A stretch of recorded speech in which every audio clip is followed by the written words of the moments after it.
Қарағанды су мекемесінің өкілдері Шымкенттегі шайынды суды тазарту кешенінде болды. Қарағанды су арнасы мен Шымкенттік су ресурстары маркетинг жауапкершілігі шектеулі серіктестігінің арасындағы өзара тәжірибе алмасу кәріз суын тазарту қондырғылары кешенінде жалғасты. Кешен басшысы Ирина Казаринова әріптестеріне мұндағы жүргізілген жаңғырту, биогаз қондырғысының жұмысы және алдағы жоспары туралы егжей-тегжейлі айтып берді. Әңгімеге арқау болған тақырыптардың бірі биогаз жайында болды. Себебі сол биогаз өндіру арқылы біздің мамандар тазарту қондырғыларындағы энергия шығындарын 60%-ға дейін жауып отыр. Қонақтарға шайынды суды қайта өңдеудің жүйесі көрсетілді.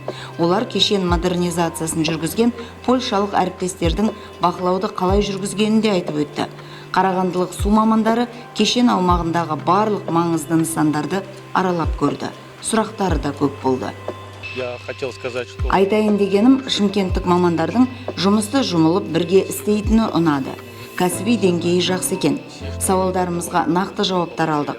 Суды қалай тартып, қалай өңдейтіні, тазартатыны ауқымды жұмыс екенін жақсы білеміз. Су ресурстары маркетинг жауапкершілігі шектеулі серіктестігінің ұжымының қонақжайлығы және жылы қарсы алғанына алғыс білдіремін.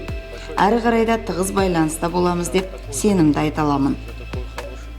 Қарағанды су мекемесінің мамандары өңірімізді ауыз сумен қамтып, кәріз жүйесі бойынша қызмет көрсетуші су ресурстары маркетинг жауапкершілігі шектеулі серіктестігіне қарасты басқа да нысандарды аралап көрді. Стратегиялық маңызы басым орындарда сала мамандарын қызықтырған тұстар аз болған жоқ.